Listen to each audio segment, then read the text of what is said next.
Olá, adolescentes. Essa é uma aula da IBD, é a penúltima aula desse grupo. Vamos pensar um pouco sobre a existência de Deus.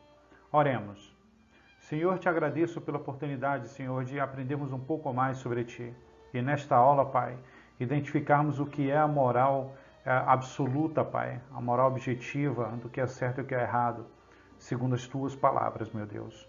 Te agradecemos em tudo, Pai, porque Tu és maravilhoso. Mesmo sendo o Criador de tudo, olha por nós. Te agradeço, Pai, em nome de Jesus. Amém. A questão moral. A questão moral é uma questão muito difundida entre os cristãos para falar sobre a existência de Deus.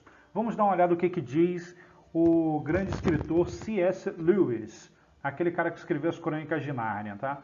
Ele fala o seguinte, que o certo e errado podem dar uma noção sobre o significado do universo, né? O universo em si, ele tem essa coisa dentro dele de o que é certo e o que é errado. O universo que a gente fala tudo, tá? Desde os animais, as plantas, as pessoas, tudo. E se há uma lei moral, ou seja, se há uma lei que diz que é algo certo e errado, há então um originador dessa lei. Nós temos que ter uma origem para isso. Porque a determinação de que é certo e que é errado não é simplesmente encontrar uma pedra no caminho. A determinação do que é certo e que é errado é uma ideia, é uma composição. Então não há como ter uma composição desse tipo se não tiver um originador. A sociedade, a cultura ou os indivíduos não são fontes inadequadas para tal. Ou seja, se a gente for ver pela sociedade ou pela cultura, a gente vai encontrar várias verdades do que é certo e o que é errado, tá? A gente vai chegar nisso daqui a pouco. E a humanidade aceita no todo que há essa lei moral, acreditando ou não que há um originador dela. Muitos não notam que há um originador, mas acreditam que ela exista. Aí a gente vai raciocinar no seguinte. Quando a gente fala dessa lei moral, a gente está falando exclusivamente sobre o bem e o mal, o certo e o errado, né? O que acontece? Nós precisamos entender que quando a gente fala de certo, errado, bem e mal, a gente fala sobre dois caminhos, tá? E mesmo que as pessoas não acreditem em Deus, quando elas reclamam algo que para elas é certo, elas reclamam algo que para elas é bem. E quando elas reclamam de algo errado, elas reclamam de algo que, mesmo no sentido delas, é mal. Então elas creem nessa função de bem e mal, assim como nós cristãos cremos também. Porém, nós entendemos quem é a origem. A gente olhou para a origem do bem e olhou para a origem do mal. E muitas pessoas não buscam olhar isso, elas simplesmente entendem que existe bem e o mal. E aí nós podemos ir direto aqui nessa raiz. Por quê? Segundo a evolução, tá? E o que é defendido pela maioria dos ateus, nós somos um ramo de uma árvore que tem uma origem, e essa origem gerou até as plantas, gerou desde os animais marítimos aos dinossauros e tudo mais. Sendo que essa origem, eles falam que essa origem surgiu por mero acaso, ou seja, vamos dizer que dois meteoros se colidiram, os restos deles se fundiram, sei lá, formaram algo maior e foi colisão com colisão até chegar a formar um planeta. E esse planeta, em algum momento, uniu o hidrogênio com o oxigênio e transformou em água, por acaso, tudo por acaso. E aí, dentro dessa água, as moléculas combinadas com carbono e tudo originaram a vida, isso aqui. E aí essa vida foi evoluindo durante bilhões e bilhões e bilhões e bilhões, cara, pode botar bilhões para aí. Até chegar um momento em que originou um dinossauro e dessa mesma ramificação originou um homem. Ou seja, nós nascemos justamente por acaso. Aí a gente vai raciocinar sobre isso daqui a pouco. Ou seja, vamos lá. Se eu tenho no ser humano um caucasoide, um africoide, um mongoloide, um americano, um australoide, né? As várias raças aqui, né? O pessoal da Austrália com características bem distintas, né? Nós temos o caucasiano, nós temos o africoide. Detalhe, essas duas aqui são irmãos gêmeas, tá? Só para vocês terem uma ideia. Aí, beleza, melhor, todos vieram do mesmo ponto. A gente não nega que o homem, como cristãos, né, nós não negamos que tudo saiu da mesma origem, do mesmo ponto inicial, né? A gente não nega. A gente nem sequer nega que o Big Bang tenha existido. O que a gente diz é o seguinte, que nada foi por acaso.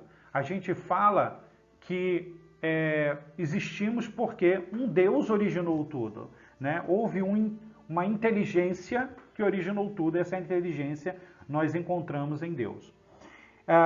Esse aqui é o índio touro sentado, para dar um exemplo dos índios americanos, tá? Então, vamos dizer que todos nós aqui somos originados da mesma ramificação. Por que que o índio americano tem que ser mais importante do que o povo oriental, ou que o povo australiano, ou do que os caucasoides, ou os negroides, africoides, né? Por que que a gente tem que ter, entre raças, importâncias diferentes? Se somos da mesma ramificação, somos todos iguais. Isso comprova o cristianismo em dizer que somos todos irmãos, tá? E aí, falando para vocês que a gente não nega essa questão, a gente também leva em conta o seguinte: se saímos da mesma ramificação, aí eu penso da seguinte maneira: o que que nos diferencia das árvores, além do tamanho, lógico, e da gente não ter folha? Mas o que que realmente diferencia das árvores? Por que que nós somos mais importantes do que uma árvore ou do que uma mosca? Por que que não simplesmente, isso de acordo com a crença criacionista ou evolucionista, por que que nós temos que ter mais importância do que uma mosca? Se nós surgimos da mesma origem, porque nós evoluímos mais, ou seja, a lei do mais forte, será que essa lei do mais forte é correta? Ou seja, eu posso escravizar alguém pelo simples fato de eu ser mais forte? Será que isso está certo? Será que isso é bem? Será que eu matar uma mosca porque eu não gosto da presença dela ou porque ela pode me causar uma doença é correto? É certo? Na visão de que saímos do mesmo ponto, somos todos irmãos. E para dizer que fazer bem, a gente não poderia matar todo mundo, né? Mas aí a gente tem uma questão.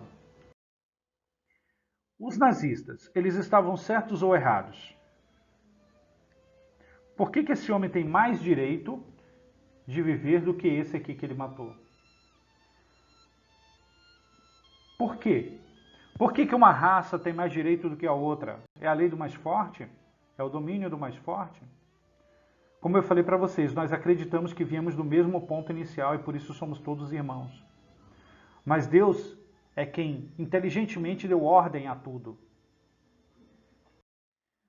O que que vale mais? Um frango assado, uma formiga ou uma maçã? Parece até ridículo a gente falar disso, mas o que que vale mais? Porque quando a gente pega e trabalha essa questão de que todos vimos da mesma origem, a gente tem que ter algo que nos defina a escala das coisas, o que que está acima, o que que está abaixo. Nós temos que ter algo maior do que nós mesmos. Lembra que o C.S. Lewis falou lá no início que a sociedade ela não é compatível, ela não pode determinar o que é certo e o que é errado. Ela não pode, porque cada um vai determinar de acordo consigo. Então eu preciso de uma lei maior. Já imaginou se a gente tivesse no país só municípios e não tivesse países, ou o país em si, os estados? Cada município ia dizer que ele é mais valioso do que o outro. É por isso que nós temos estados e os estados coordenam os municípios. E nós temos o país, a lei federal, para coordenar os estados e coordenar os municípios.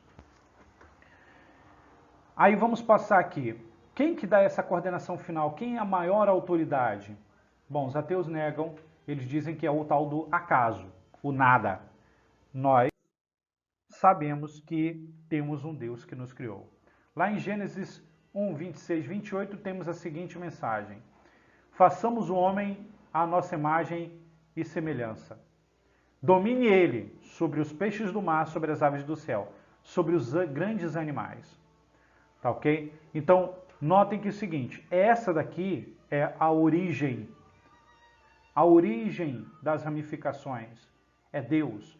Deus é que determinou quem era superior e quem era inferior na criação. Foi Deus que colocou as coisas na ordem que elas estão, o que vem primeiro e o que vem por último. Foi Ele que disse ao homem, domine. Tá? E esse domínio tem a ver com cuidar também, tá bom? Então, raciocinem sobre isso. Me perguntem mais, tanto no WhatsApp como aqui no YouTube. Muito obrigado pela atenção de vocês e até a próxima.